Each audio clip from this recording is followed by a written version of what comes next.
lab join us to talk about his research. Zane has a Bachelor of Science in Biology from Midland University in Fremont, Nebraska, Masters of Science in Exercise Science with a concentration in biomechanics from the University of Nebraska, Omaha, where he worked as a teaching and research assistant in the biomechanics research building. He started as an instrumentation specialist with ATSRI in 2015, and he's currently the Research Innovation and Programming Manager for the Center for Research in Osteopathic Manipulative Medicine, which is one of our research institutes. Welcome, Zane, and thank you for talking to us today. All right. So first of all, thank you for the introduction, and thank you for allowing me to present to you all today. Today, we're going to be discussing some of the research that's been developed within the ATSRI, and how that research relates to kind of the knowledge and evidence for OMT. All right, so first, we'll start with some definitions. So knowledge can be defined as facts, information, and skills acquired by a person through experience or education. And that can be the theoretical or practical understanding of a subject. For over 130 years, this is what drove kind of the inception and development of OMT. In contrast, evidence is the available body of facts where information indicating whether a belief or proposition is true. So when it comes to research, this knowledge creates the foundation for evidence. So observations work their way through the scientific process, and are tested and theorized in a variety of ways. They are eventually systematically tested in continually more complex ways, and that is what creates the upper level of kind of our evidence pyramid here. When it comes to OMT, as I said, we've got over 130 years of observations that have contributed to a pretty wide knowledge base in the observational tiers. But only within the last 30 years or so has there been a major push for evidence-based medicine, creating a need to translate that knowledge into more clear evidence. So, as we know, the most common issue patients seek OMT for is low back pain. And low back pain is extremely prevalent today, with over 600 million people living daily with low back pain. And it's the leading cause of disability worldwide. So if there's any area within OMT that we should have well-developed evidence, it should be for low back pain, right? So what actually is this evidence for the use of OMT on low back pain? So first, we have a clinical trial published in 2021 with 400 patients. And it concluded that patients with non-specific chronic low back pain and standard OMT had a small effect on the specific activity limitations compared to a sham OMT. However, that clinical relevance of that effect is questionable. In contrast, a review from 2022 suggested that OMT could be effective in the management of musculoskeletal disorders, specifically in low back pain patients and pregnant and postpartum women. This review also highlighted the safety of OMT, but went on to state that because of small sample sizes, conflicting results, and high heterogeneity, there's low to moderate quality studies involved, and additional work is needed. Another review from 2020 suggested that there is limited evidence on its efficacy in treating chronic back pain. The lone exception involves chronic low back pain, where there is evidence from some reviews, a clinical trial, and observational studies. So the question becomes, what should we do with that mixed evidence, right? So we can throw out all the knowledge and potential benefit that was gained over the last 130 years of observation, Or we can ignore the evidence stating that we're not so sure about the clinical evidence for OMT and just blindly continue what we're doing, right? Or we can maybe take a middle route and we can assess the shortcomings in the knowledge base or in the lower observational tiers and build new evidence to lead to more clear outcomes. So generally in OMT, there's a step-by-step process to treat any sort of ailment, and that's not different for low back pain.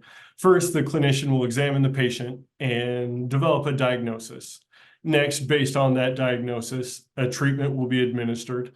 And then the clinician will once again examine the patient to determine whether the treatment has had the intended effects. But at this moment, this model has led to unclear evidentiary outcomes.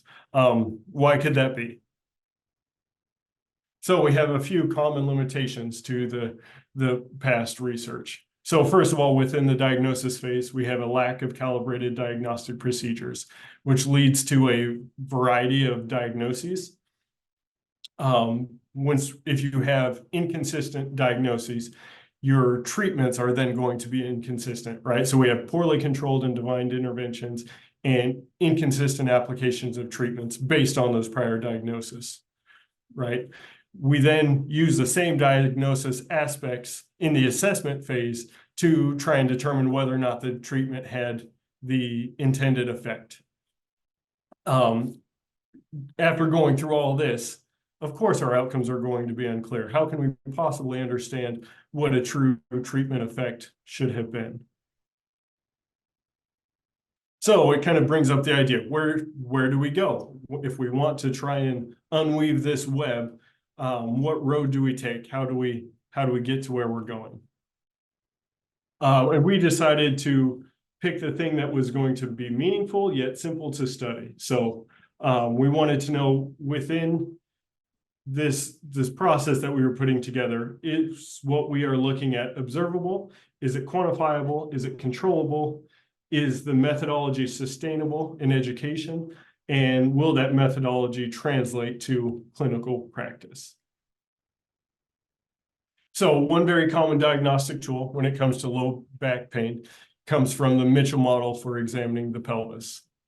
In this model, clinicians evaluate the pelvis landmarks to identify any asymmetry between the right and the left sides of the pelvis. The more asymmetry that's observed, it's theorized that there would be more significant strain in the tissues, therefore a greater risk of injury, pain, and energy expenditure. This model has also been used in national standards for osteopathic training and has been adopted on some level by other manual therapy professions, such as doctors of chiropractic, physical therapists, and athletic trainers.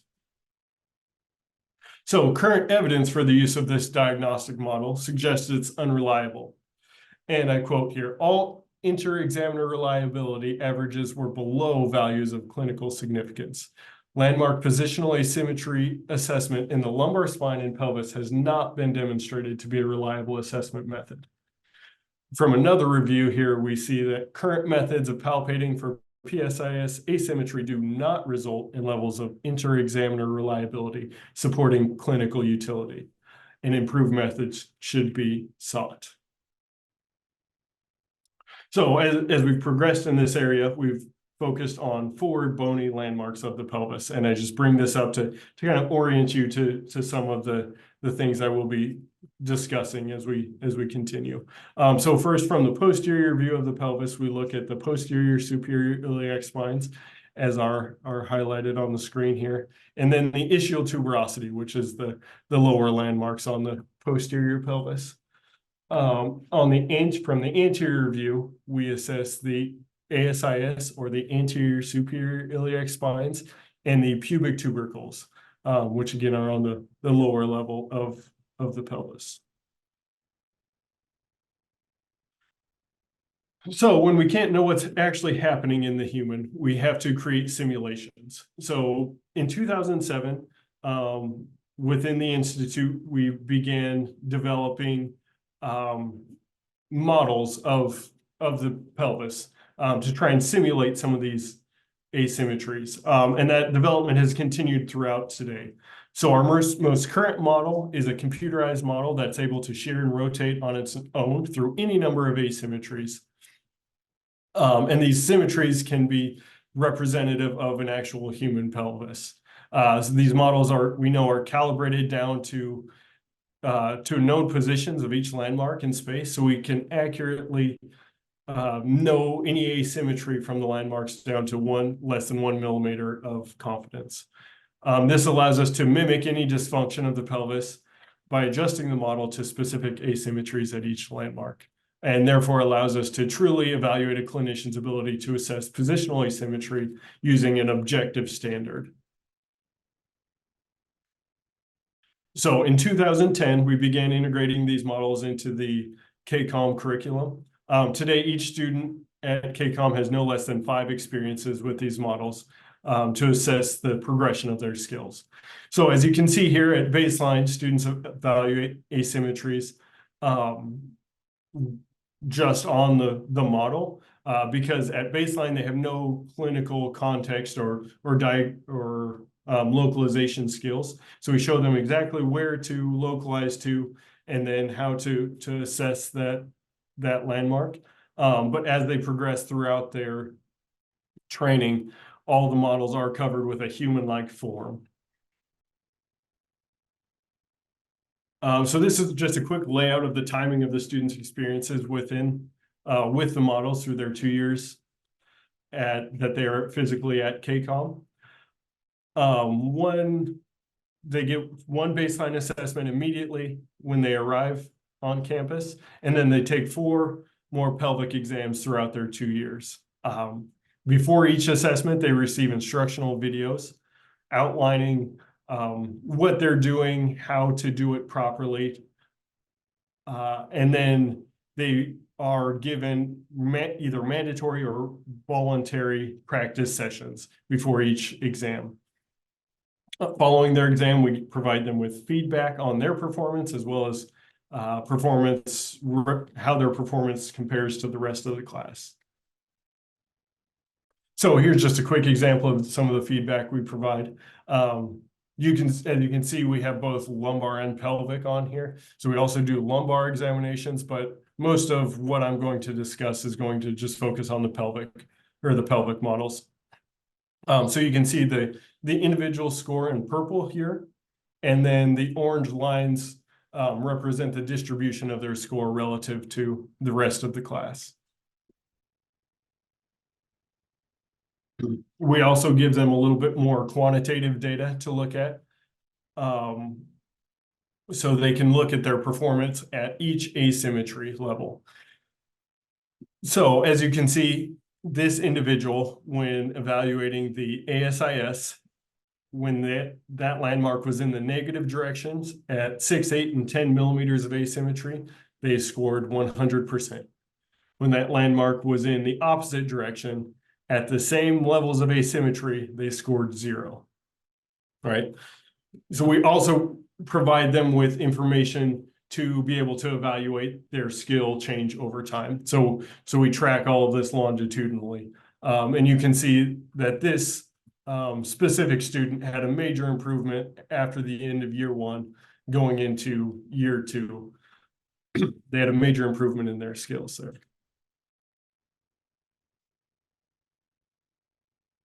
All right, so as you may have guessed, we then take all of that data from all the students and combine it to assess how the entire group of students is performing throughout their careers. So this plot includes 1,034 students from 2022 through the class of 22 through the class of 2027.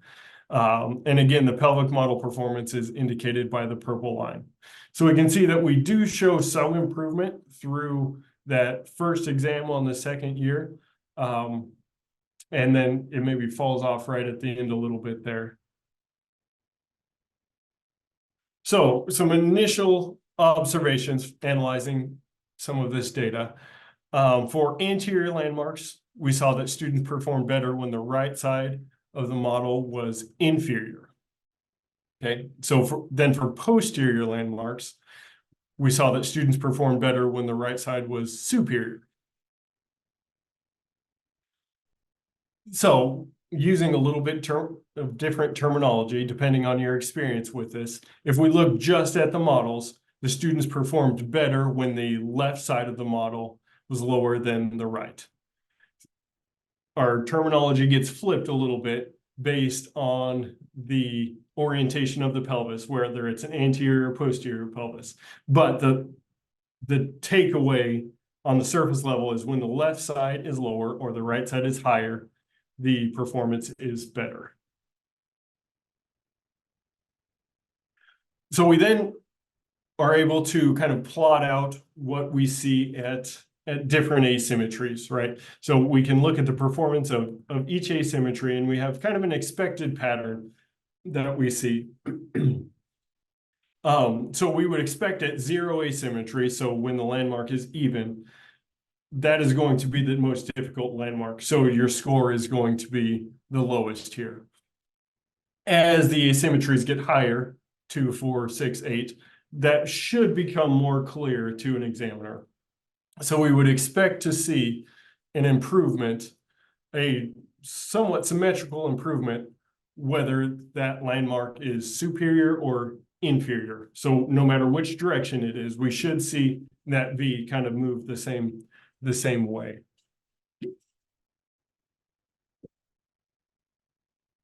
Of course, that's not actually what we find. But we did find a continuation of the pattern we described above.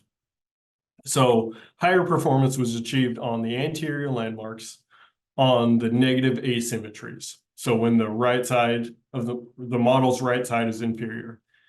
And on the posterior landmarks, on the positive asymmetries, we performed better. So again, higher performance when the right side is inferior on the anterior models and superior on the posterior models. So one other piece of this puzzle, students are taught to examine the patient from the side of the table opposite the dominant eye. So if you're right eye dominant, you would examine the patient from the left side of the table. If you're left eye dominant, you would examine the patient from the right side of the table. This allows the dominant eye to more easily center over the patient, which it's theorized would give us the best assessment of that asymmetry.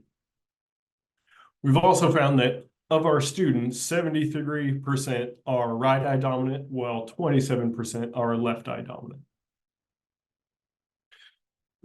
So when we separated the data by eye dominance, we saw some interesting patterns begin to emerge. To assess the skewing in performance, we compared the students' performance at each asymmetry level and looked at whether superior or inferior from each side of the table. It's highlighted here.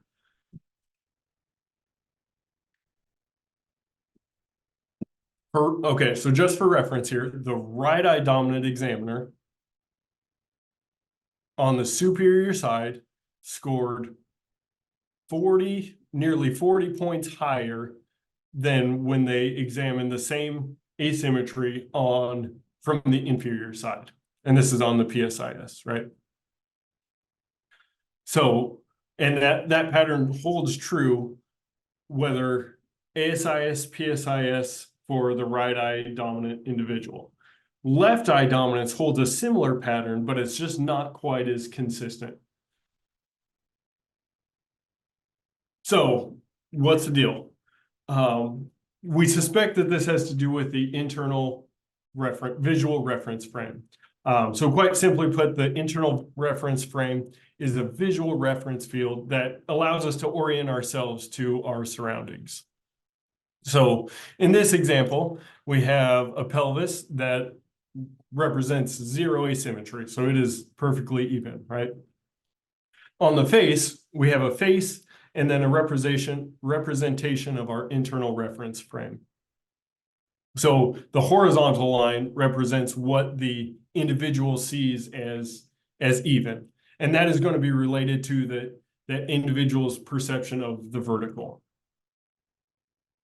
We assume that as students are taught, they instinctively can learn to align themselves with their patient. and are therefore able to accurately perceive any asymmetry within the pelvis. Unfortunately, it appears that examiners don't actually instinctually align their reference frame to their patient. And that ends up skewing their perspective. So, as we talked about before, the horizontal line on next to the face represents that person's perception of even. So if the internal reference frame is not aligned with that of the model, such as in this case here, they will see this right side of the pelvis as being inferior to their line of even, if you will. Yeah. So no matter which side of the table an examiner assesses from, a skewing effect is likely going to occur. It's just in the opposite direction from the left as it is from the right. So a quick sample of what this actually looks like, and I don't know, I don't see many faces on there, but if anybody wants to do this with me, it's pretty easy to see what's actually happening. So if you hold your fingers out in front of your face, and then you rotate your head to the right, and look at your fingers and determine which one's higher. Now rotate to the left, and what do you perceive? Right? So as you rotate to the right, it changes your internal reference frame. It changes what that vertical is. So as you rotated to the right, you should have seen this left hand appear to be higher. If as you rotate to the left, it should have been the opposite. And you can do the same thing, putting your hands down on the table and then sliding them from one side to the other. As you shift that reference frame relative to whatever you're examining, it shifts the way you perceive it.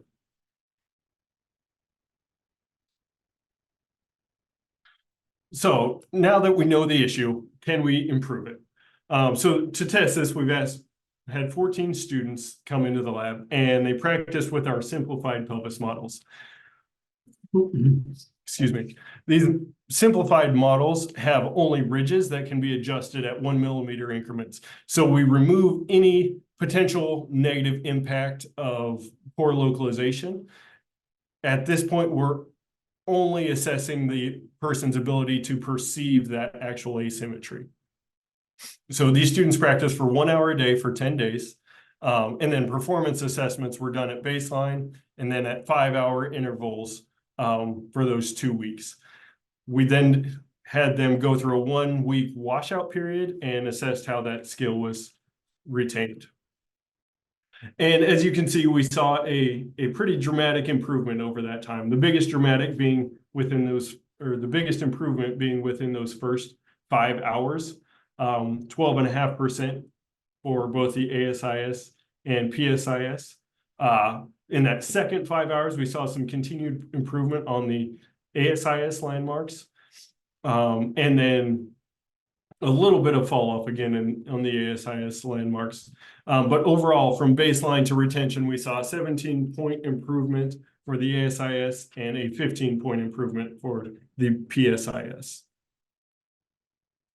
And that's all great and everything, but what about the skewing? What about the idea that we're perceiving one side differently from the other? And I know this looks like a lot, but just bear with me here a little bit. So if we're looking at this first table, if we're assessing the ASIS from the right side of the table, excuse me, I think this is right eye dominant, we see a major difference, if we look within the blue circles here, a major difference between the inferior and superior asymmetries at each increment, right? So we're looking at 40–50% differences between the inferior and superior asymmetry. By the time we've worked down to the final, we see almost no significant differences between those asymmetries. So that holds true whether from the right or left on the ASIS and on the PSIS. So we've effectively been able to eliminate the skewing that we observe with these models. So just another way to kind of look at this really quickly for those that may be more visual. So you can see we would hope to see that nice V pattern that I laid out before, right? At baseline, we clearly don't see this. We see a pretty dramatic skewing over here. And then we see from the left side, we definitely show higher performance over here than over here. And that's more dramatic from the right. But by final, we see more of this pattern that we would hope to see, right? We see this nice kind of tight V pattern that's showing that we've brought the edges in and up, if you will, to improve that performance and create a more balanced perception. I should note that these -2 and +2 are 2 millimeters of asymmetry, and I believe those are about 11 inches apart. So those are very, very small asymmetries to be able to assess with minimal feedback to do that. So the fact that we're performing as high as we are on some of these minor asymmetries is pretty impressive. So, okay, that's great for our simple models, but what about the actual pelvic models? So we have had a number of students who need some additional remediation training. They didn't do well on their exams throughout their time, and they actually had to come in and do some extra work with us to help to train their skills.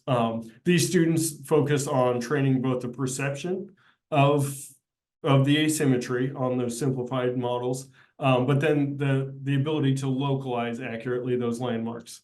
And we can see a pretty dramatic difference here. So the first plot for each of these, or the first point, is going to be where the student initially failed their remediation exam. And the next point is the next exam after that remediation period. So we're seeing dramatic increases, 20 or more percentage points after actually practicing with these models. Okay, so what does this actually matter? So as we discussed earlier, current evidence suggests that positional asymmetry testing isn't a clinically relevant tool. But why might that be? Our evidence would suggest a systematic skewing of the pelvis diagnosis, and that occurs because of the lack of examiner internal reference frame alignment. If in diagnosis, in research, you have people assess from either side of the table based on their personal preference, and they have not properly calibrated their skills, we're going to be able to show no reliability in that diagnosis. So looking back at our limitations, it looks like a lot if we want to try and clarify some of these outcomes. But if we can calibrate the diagnostic procedures, then we have the opportunity to change some of these limitations. So our hope is that at this point, we've created a system that we can calibrate diagnostic procedures, creating a more consistent diagnosis that will guide treatment and intervention in a more consistent manner, which will then be assessed with calibrated diagnostic procedures and should ultimately give us more clear outcomes and a greater understanding of the actual treatment effect of OMT. So, but still, we need to address some of the current knowledge that's out there. So the common compensatory pattern is a model of postural compensations that was published in 1979. The model suggests that the body develops specific postural compensations due to stress and strains throughout life.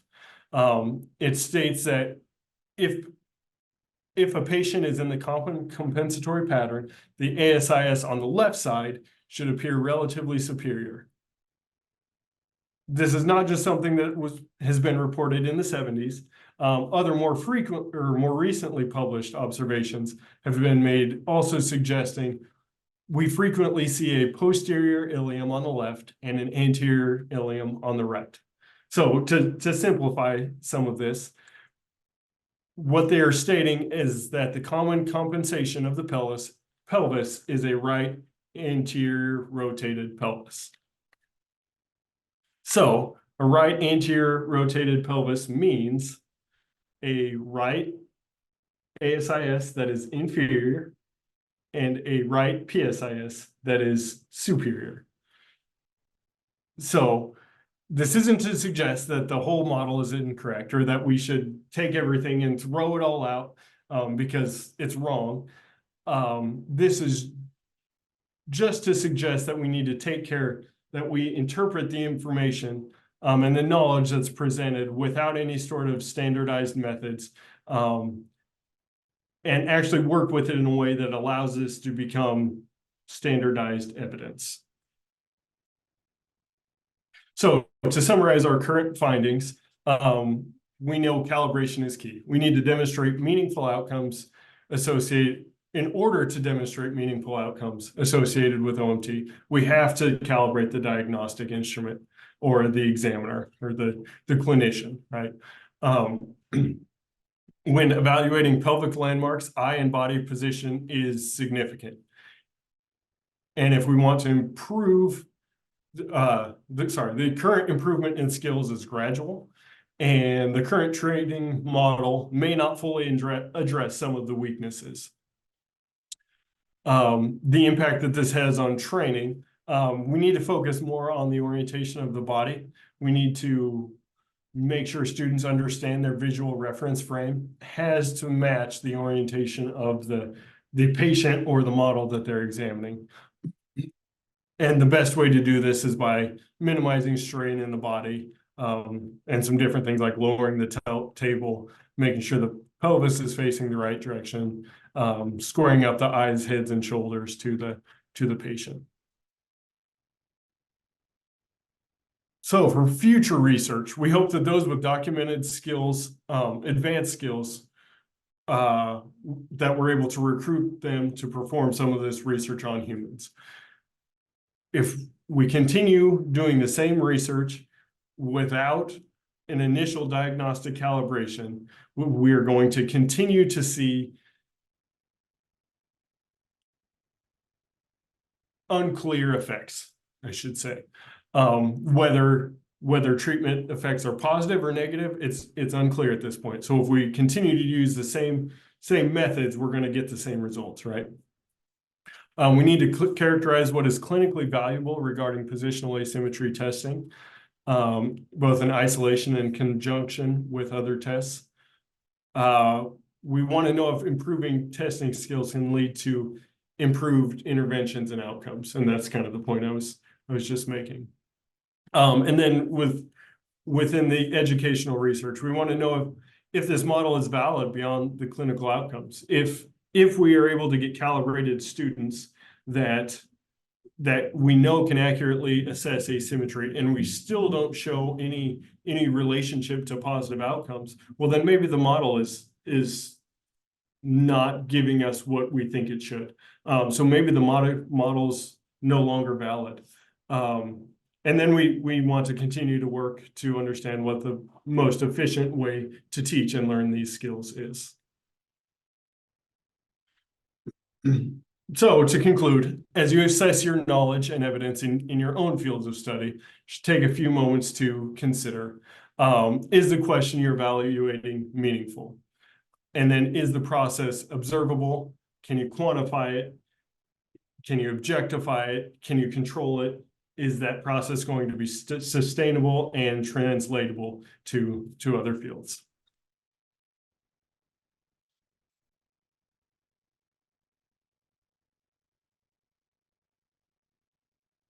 And that is all I have.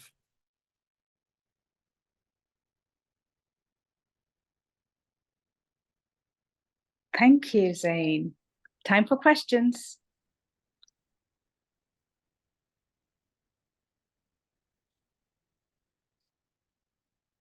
Well, if nobody is coming forth, I do have that.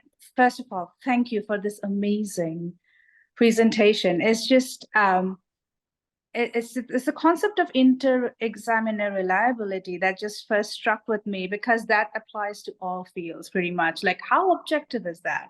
And here it is. We have like present evidence that it is not reliable at all. Right. I have a question. Is there any instrumentation that can help with this calibration, like instruments that you can use to help calibrate the student to the position of the patient? Yeah, so in some ways we found pretty simple ways to help people calibrate to their model or to their patient. One of those just being setting a mirror down on top of the model, right? So then as they get over top of the model, they can see the alignment of their eyes. And if their eyes are at an angle, usually what we've seen is they're perceiving that asymmetry incorrectly.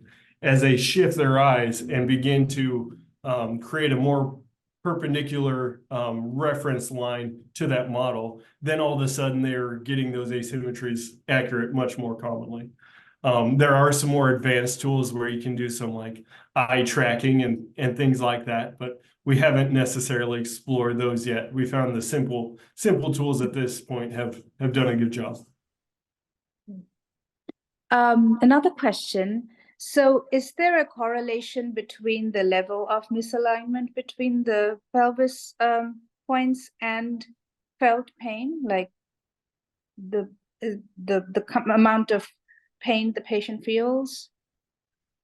Yeah, so under our current model, we assume that would be the case. One of the issues with our current model when evaluating humans is that we don't have a good way to objectively know where the landmarks are on a human, right? We can palpate them and find them, but we're just kind of depending on somebody else's more subjective assessment of those landmarks, right? And so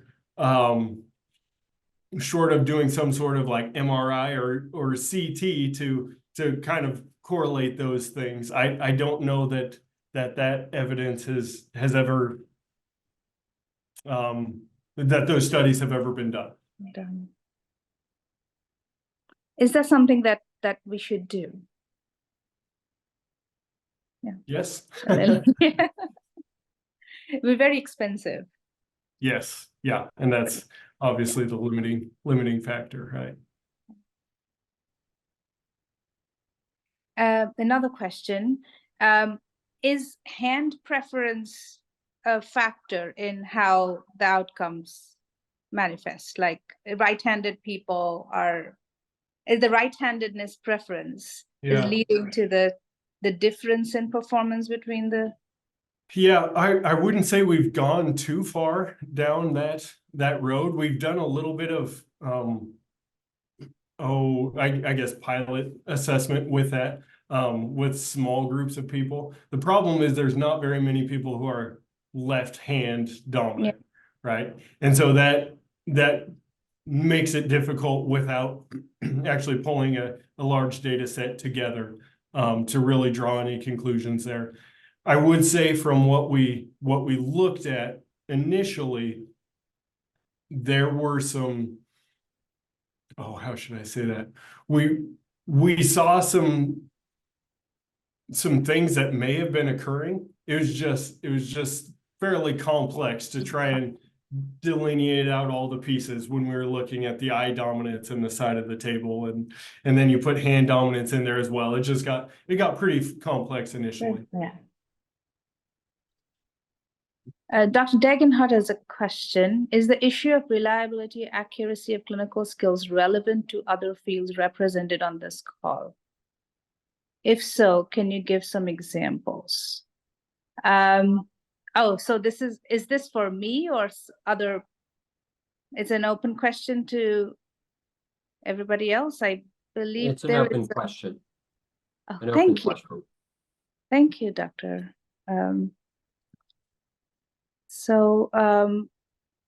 Who has their hand raised? Oh, Dr. Morgan, please go ahead. Thank you. I wasn't responding to Dr. Degenhardt's question. I actually had a separate question. And an observation and it's something I've been told over the years, the difficulty, the challenge in studying OMT treatments in a double-blinded trial, because the difficulty of having sham treatments and just touching a patient has an effect, and comparing that to an actual OMT procedure. Is there any way that we can overcome that challenge? Yeah, that's an interesting question, right? So if we think that the treatment effect of sham is similar to that of OMT, why go through the whole process of doing OMT to when you could get the same thing by just a sham treatment, right? So I guess I don't know. I may phone a friend and ask Dr. Degenhart what he thinks on this one. But it seems to me that there has to be, if there is a meaningful effect of the actual treatment, right? We have to be able to observe that beyond what the sham would induce. And hopefully if we can improve the diagnostics initially, that would show a larger effect one way or the other. Dr. Degenhart, do you have any additional perspective to add on that? Yeah, so the challenge, so single-blindedness isn't as big of an issue as double-blinded standards. That is easily done when you're dealing with a pharmaceutical type of an approach. But it also applies if you're looking at from a surgical model, even in psychotherapy. Anytime you are dealing with an interaction, other than perhaps, completely sedating the person receiving the intervention so that there's no way for them to actually have perhaps a conscious awareness of what's going on. We know that trying to create a sham using the hands is really quite difficult because any form of touch is, unless you create a touch that is negative touch, that actually causes some negative feelings or harmful feelings, then once again, it's really difficult to know that you have actually blinded, the provider blinded the person who has given the treatment. So if it was an easy question, we would have solved it. I think in the general circumstance right now, single-blinded approaches is certainly better. And sometimes we'll use ultrasound or other equipment that has the potential of making a person not know whether or not something is on and functioning, or whether it's turned off and not having an effect.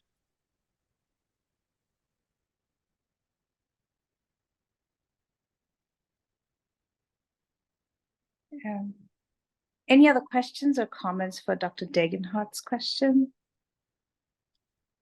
Or else I will share as usual with my experience with inter-examiner reliability. But the only place I have had to use this is with survey instruments, and in my experience,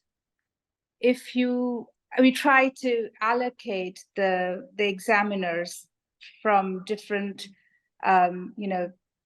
walks of life, or different expertises or level of expertise, and depending on where this person is positioned in their understanding of phenomena as well as methodology, their ratings will be different. So if it was that objective of a method, the ratings would have been kind of consistent across the board, but it's not.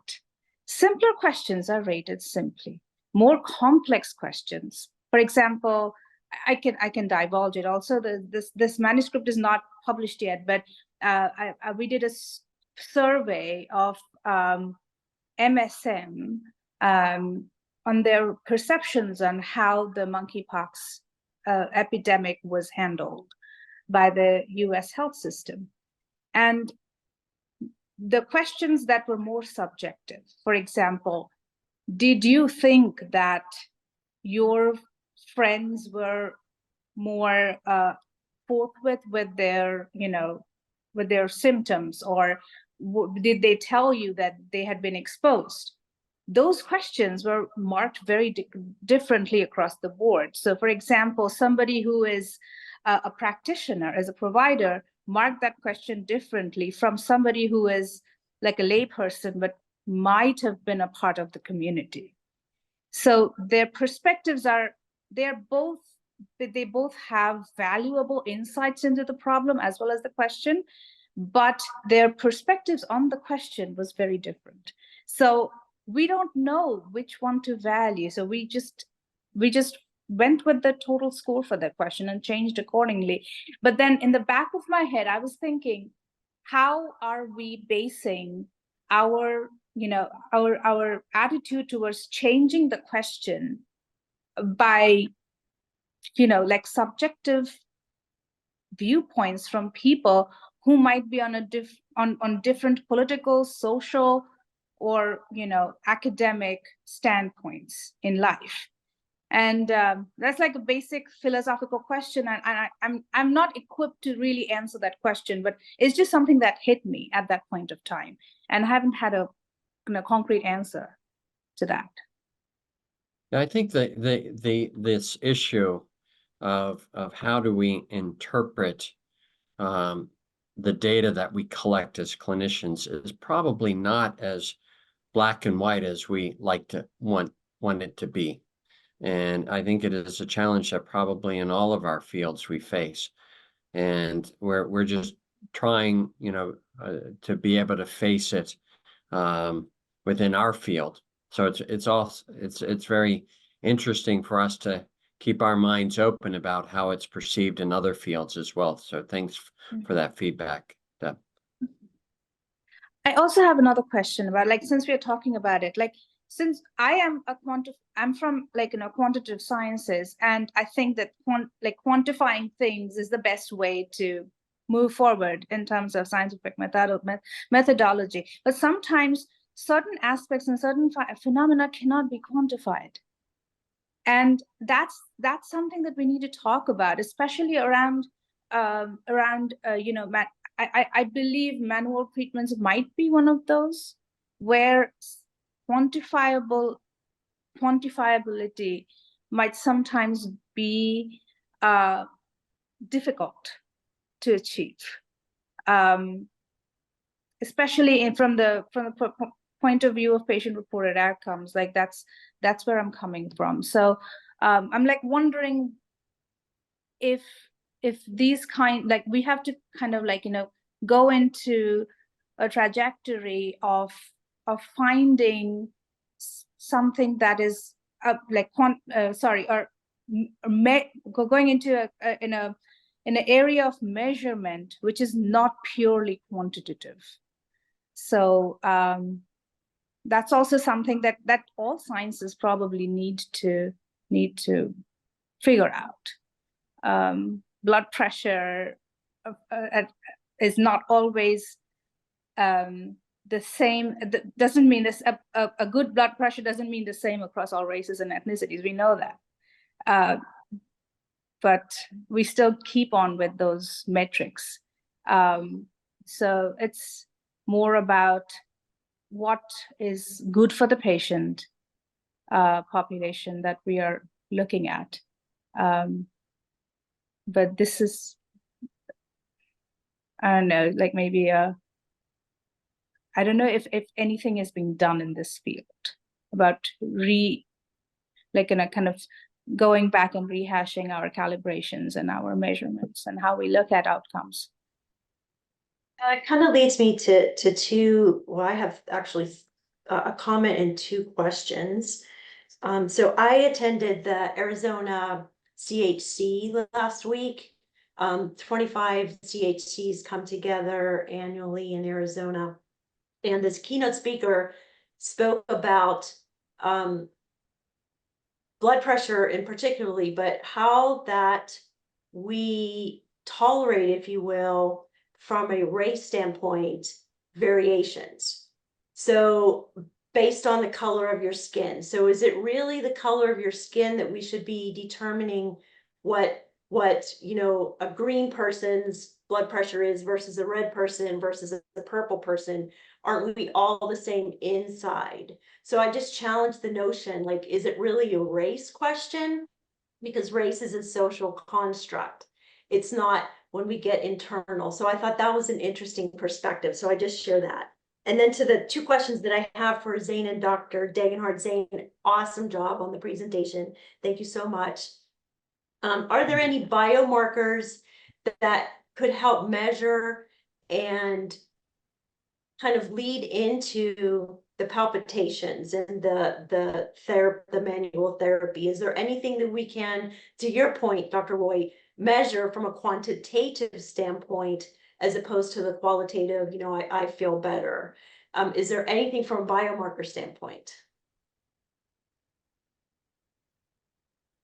So I think on one level, that was part of maybe one of the points I was trying to make, right? So the assessment of the pelvic asymmetry that happens before and after a treatment, if it's calibrated, could be a marker, right? And maybe not an adequate biomarker, but it's one sample or example.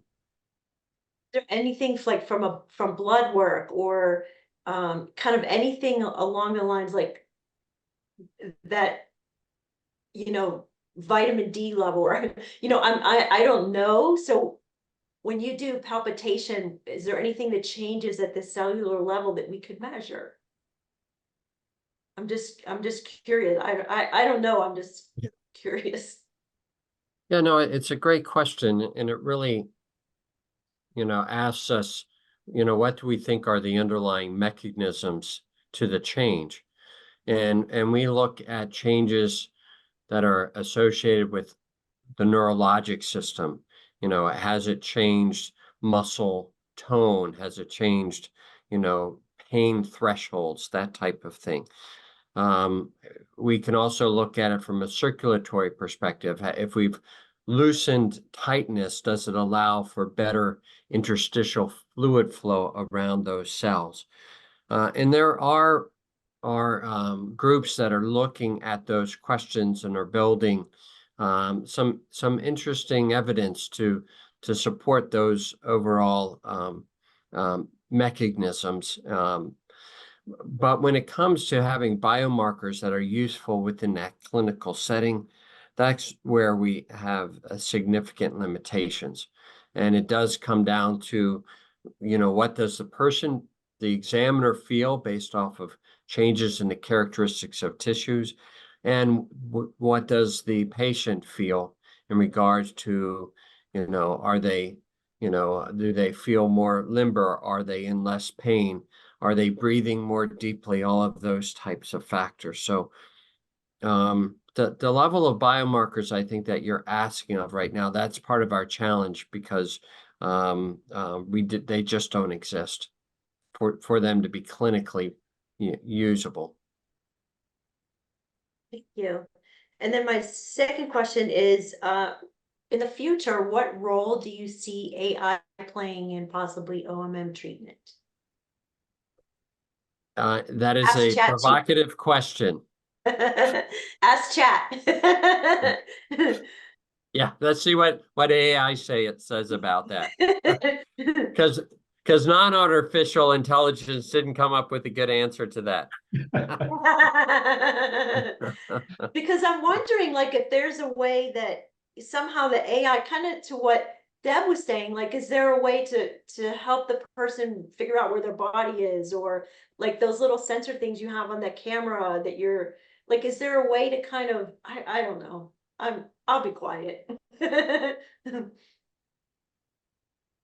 No, I mean, that's what, it's that out of the box thinking that will actually, really make significant changes. So I appreciate the question. I appreciate, certainly looking at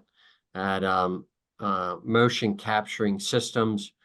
Perhaps there are things that can be collected using that AI can pull out, or at least some form of significant programming can look at all of the interactions and come up with some perspective of what is a therapeutic change. It could be something as simple as just looking at, the rate of respiration, the ease of respiration. There are many, potential factors that definitely could be that, if we just start measuring enough of those simultaneously on enough people, maybe all of a sudden we would start pulling out some very interesting, outcomes. Yeah, that's great. Yeah, I like it. Thank you. If nobody has any more questions, last call, 1, 2, 3, then we'll give you 1 minute back, and thank you for attending today's Research Nexus, which is the last one for the semester. We'll see you next semester, and thank you so very much, Zane and Dr. Degenhardt, for joining us today and sharing this amazing work you were doing at the lab. Hopefully, some of us will be able to replicate, take something from this, and apply the knowledge to our specific discipline. Thank you, everyone. Yeah, thank you. You, bye.